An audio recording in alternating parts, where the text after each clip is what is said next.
baca agar tidak salah untuk penggunaannya. Lalu kamera USB fleksibel dengan panjang kurang lebih 1,5 meter. Kemudian OTG untuk USB ke PC ataupun laptop. Dan juga yang terakhir ada pengail kunci untuk mengambil kunci atau barang lainnya yang sekiranya ada gantungannya. Dengan kail ini kita bisa mengail atau mengambil benda tersebut bila terjatuh ke tempat-tempat yang susah dijangkau oleh tangan. Caranya tinggal pasangkan di ujung kameranya saja. Dan langsung saja kita ke prakteknya, ke smartphone apa saja yang support terhadap kamera fleksibel ini. Dan di sini saya sudah menyiapkan 3 buah smartphone sebagai sampel dengan berbagai merek. Dan yang pertama di sini ada Samsung Galaxy S5 keluaran tahun 2013 lalu dengan versi Android versinya adalah 6.0. Biasanya pada semua keluaran Samsung seri S sudah support terhadap kamera ini. Perlu diingat dan diperhatikan satu hal untuk smartphone merek lain, saran saya sebelum kalian membeli kamera seperti ini, pastikan dahulu smartphone yang kalian gunakan untuk mengkoneksikan kamera ini minimal versi Androidnya adalah 6.0 ke atas. Dan kalau smartphone zaman now biasanya sih sudah support karena kebanyakan Androidnya sudah versi 8.0. Kenapa saran saya demikian? Supaya kamera tersebut bisa terkoneksi dengan sempurna dan tidak mubazir setelah membeli. Sayang juga kan tidak berfungsi setelah kita membelinya.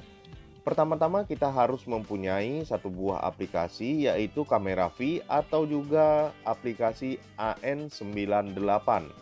Tapi sekedar saran, pakailah aplikasi Kamera V saja karena lebih simpel. Kemudian untuk caranya sangat mudah sekali, tinggal masukkan saja micro USB ini ke smartphone yang kita punya. Kemudian buka aplikasi Kamera V ataupun AN98, kemudian tinggal gunakan sesuai dengan kebutuhan kita.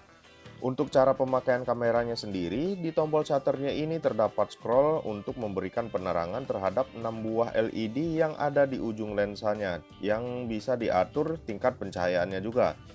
Namun masih sangat disayangkan kamera fleksibel USB ini belum support terhadap video, jadi kita hanya bisa untuk foto saja. Kemudian tanpa berlama-lama lagi, mari kita berlanjut lagi ke smartphone yang kedua, yaitu di sini ada Vivo. Nah, untuk di Vivo-nya sendiri karena sudah mengusung smartphone zaman now, maka sudah Android versi 8.0. Dan untuk merek Vivo-nya sendiri, setiap kali kita ingin menggunakan kamera sejenis ini, kita diharuskan masuk ke menu setting terlebih dahulu. Lalu pilih OTG kemudian aktifkan, maka secara otomatis aplikasi yang berkaitan dengan OTG ini akan aktif dan siap digunakan.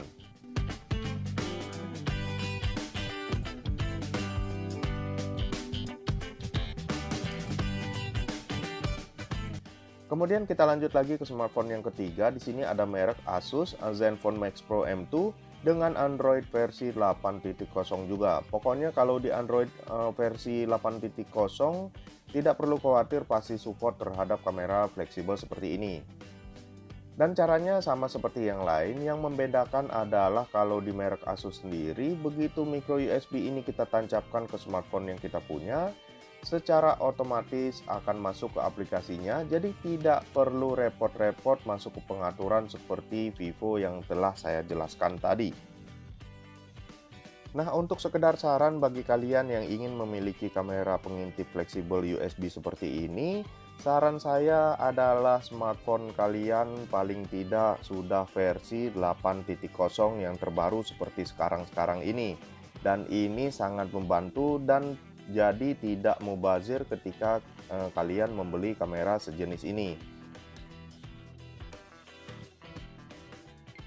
Dan kekurangannya menurut saya adalah kamera fleksibel USB seperti ini adalah resolusinya masih sangat rendah dan reproduksi yang dihasilkan warnanya cenderung buram, jadi terlihat kurang detail untuk objek yang ditangkap oleh kamera tersebut. Dan kekurangan lainnya adalah belum bisa merekam video atau record video, jadi kita harus pakai aplikasi lain semisal screen record atau rekam layar agar kita bisa menyimpan dokumentasi. Setiap yang dilihat oleh kamera mungil ini juga sangat fleksibel dengan panjang 1,5 meter ini. Oh ya, mungkin di sini saya ada yang lupa juga, tertinggal. Kamera mungil fleksibel ini ternyata sudah support dengan waterproof alias anti air, tapi hanya sebatas tombol shutternya saja. Dan untuk membuktikan apakah benar-benar, kamera mungil ini bisa untuk anti air ataupun waterproof, dan di sini saya sudah menyiapkan satu botol yang sudah berisi air, dan mari kita coba uji tes, ketahanan anti airnya ini.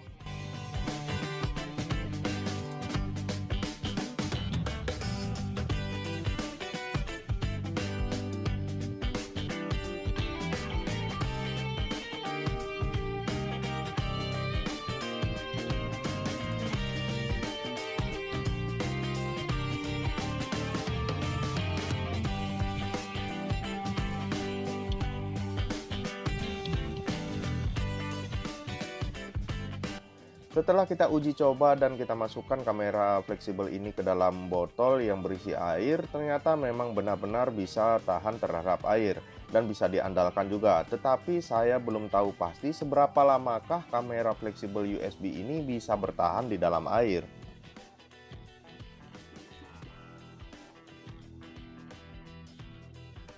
Nah, itulah semua ulasan tentang kamera fleksibel USB yang support terhadap smartphone dengan versi Android tertentu. Jadi sekali lagi, tidak semua smartphone bisa support terhadap kamera fleksibel USB seperti ini. Dan mungkin hanya segini saja video kali ini. Semoga video ini bisa berguna untuk kita semua. Terima kasih telah menyimak sampai dengan selesai. Dan saya Patra Gaya mohon undur diri sampai kita ketemu lagi di video lainnya. Wassalamualaikum warahmatullahi wabarakatuh.